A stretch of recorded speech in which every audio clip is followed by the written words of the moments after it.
Welcome back, everyone. We have found 4 videos that have gone viral, and we're going to share the good, the bad, and the ugly with you. Mainly the bad and the ugly.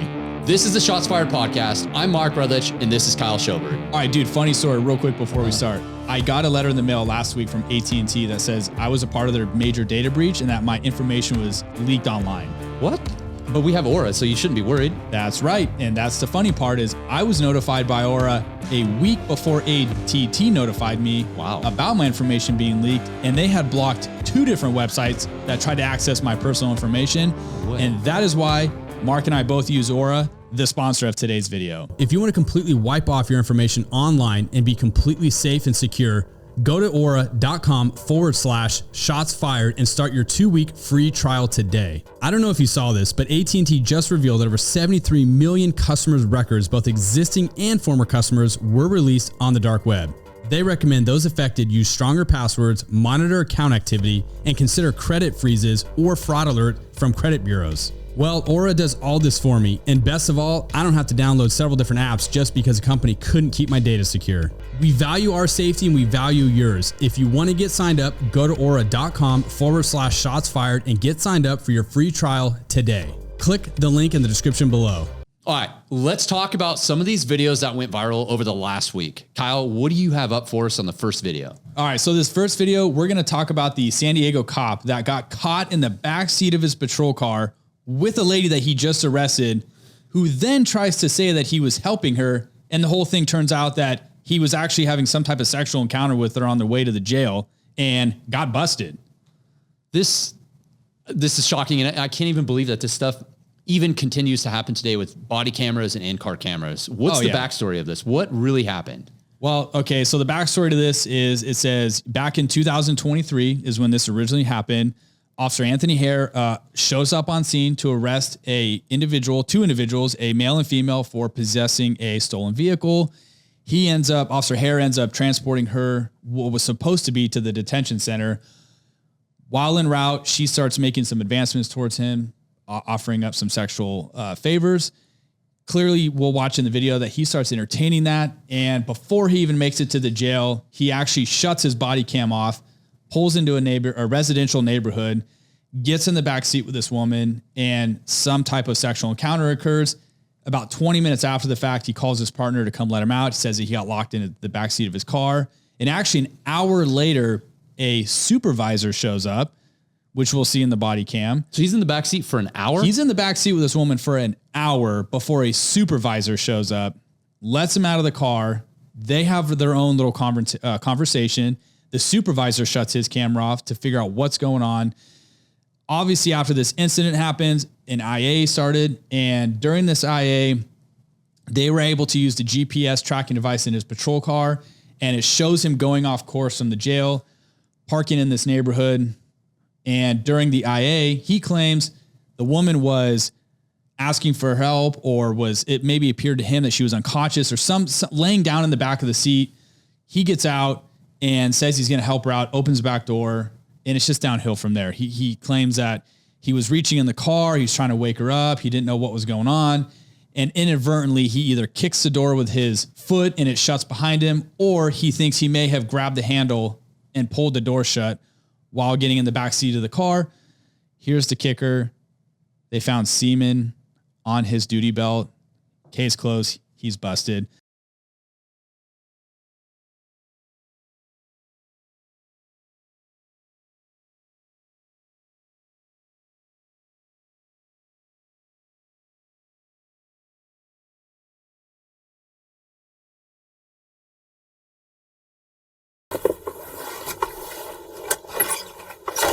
Why are you asking that?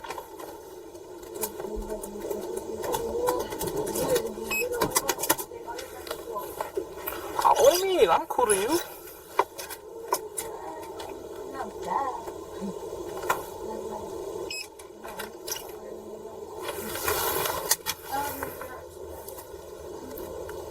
What is it gonna hurt you if I were to sleep with that? You know what I mean? Like, that's what I used to say. If I were in your shoes, I'd be like,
Let me ask you this. Have you ever in your career as a cop ever gotten the backseat of a patrol car with a detainee in the back? Never. I've leaned in the backseat of the patrol car only to put a seatbelt on them. That biggest fear, and well, one is getting locked in the backseat of a patrol car, but you would never get in the backseat of a car with somebody in. This tarnishes law enforcement. This infuriates me. I don't even like this. It's a disgusting story, and you're right. It does. It just paints such a bad picture on law enforcement because, you know, it's a smear on San Diego Police Department, you know, which is a huge, credible, very well-known police department here in California, and they don't want that type of reputation, you know, on their own agency. So, yeah, it's a despicable act. The officer definitely deserves to not only have been fired, but he should never be a cop anywhere else again. And some people were putting comments online about, hey, you know, he resigned. Once they did the IA and, you know, they found the semen and they confront him about it, he resigns. Okay, well, some people are thinking, well, if he resigns, do they continue the internal investigation? Those are all things that the department continues to carry on. And there's a new bill in California, SB2. And if you fall under SB2, which that type of conduct falls under that type of behavior, he would then, his post certificate would be stripped in California. So he would no longer be able to be a cop in the state of California. So he, rightfully so. So people are upset because he resigned and it looks like nothing is going to happen to him. But in fact, that's not true. He resigned in lieu of being fired, which you could quit a job at any time before you're fired. Exactly. You can't prevent somebody from wanting to quit. It's the agency's responsibility to continue the investigation and find it, whether it's sustained, not sustained, whatever the outcome is going to be. In this case, obviously it would be a sustained IA. And the benefit of SB2 for the state of California is that he's going to lose his post certification, which means he will never become an officer again. Correct. All right. Well, that's good. Yeah. So bad look on law enforcement for sure. That video was, has, and is still trending online. Next up, we got the vehicle pursuit of a bicyclist of an attempted homicide suspect. So this is a convoluted and complex situation here. You have a suspect that's wanted for attempted murder where he had actually shot a family member. LAPD found him riding his bicycle on the freeway in downtown LA. A lot of people have been kind of making jokes about this, that you have multiple police cars following and chasing a attempted murder suspect on a bicycle. So we had talked about it. How long do you actually follow somebody? In this case, it's very interesting because using a patrol car to hit somebody or knock them off their bike in a way could be used or viewed as a use of force. Initially, he's riding the bicycle on the freeway. He's going at a faster speed. So using that car, in my opinion, doesn't seem like it's going to be practical until later on. Officers actually say he's getting gassed out. He's getting tired. At one point, he's actually riding up a hill. That's when the patrol cars look like they're strategic about coming in at a pretty sharp angle to bump the suspect on the bicycle and knock them off. And you could see in the video, one car isn't able to do that, but doesn't continue, doesn't try and run him over, doesn't try and hit him directly from behind. The next patrol car makes an attempt at a direct side angle and ends up just clipping him just enough to knock him off the bike. And I think that was strategic on those officers because they didn't want to actually run him over and kill him because really they didn't have the authorization at that point. It seemed like they just wanted to knock him off the bike. He didn't have his gun out at that point. He is only riding his bike. So that's where we were having our conversation of like, when can you use your patrol car to hit this guy? He does go down the on-ramp and now he's in a more populated area, which at that point it looks to obviously is when they do use their car to knock him off the bike, like you had said. You brought up a good point is if this guy gets down into a neighborhood and now starts jumping fences, he's going to be able to scale a fence or jump a fence before an officer can probably even get out of his car because he's on a bike. Now the situation changes like pretty drastically because you're now searching for a guy who just shot somebody who's armed, jumping into other people's backyards. He could break into somebody's home. You're talking about now perimeters. Now you've lost sight of this guy. He could be lying in wait.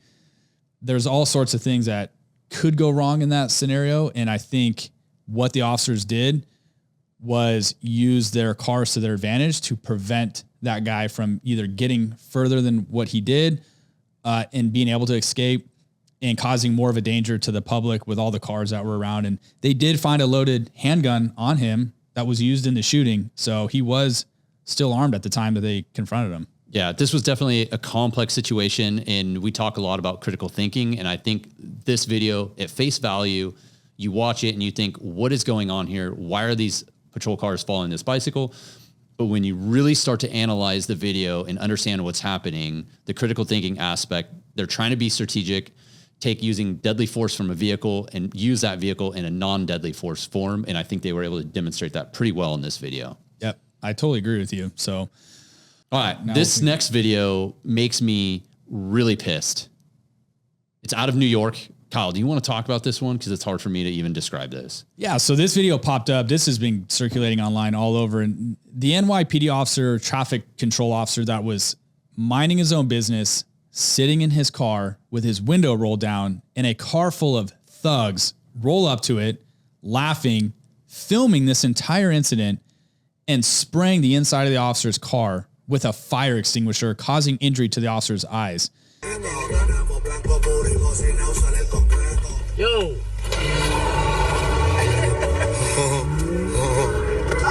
Lo diablo. Lo diablo. You're right. This video is disgusting. The fact that the violence towards cops is clearly on the rise, and that these young teenagers find something like that funny is sickening. Then it gets posted online. Other people start sharing it. People think it's funny. The reality is that's not funny. No. And being sprayed in the face like that up close with a fire extinguisher can cause a lot of damage to you. You know, fortunately this officer will be okay. But this 19-year-old kid, Escarlin Polanco Gonzalez, 19 years old out of New York, is still wanted on these charges. They have identified him, and they're asking for your help to find him. If you know or have the whereabouts of this individual, please call the New York Crime Stoppers at 1-800-577-8477. That's 1-800-577-TIPS if you have any information about this subject. And just so you know, Crime Stoppers is 100% anonymous. All right, I'm excited about this one because for the next century, I think this video is going to be used for all kinds of bloopers. It has everything in it. Listen, if you were to take a shit show and a clusterfuck and turn that into a police video, this is it. Let's watch.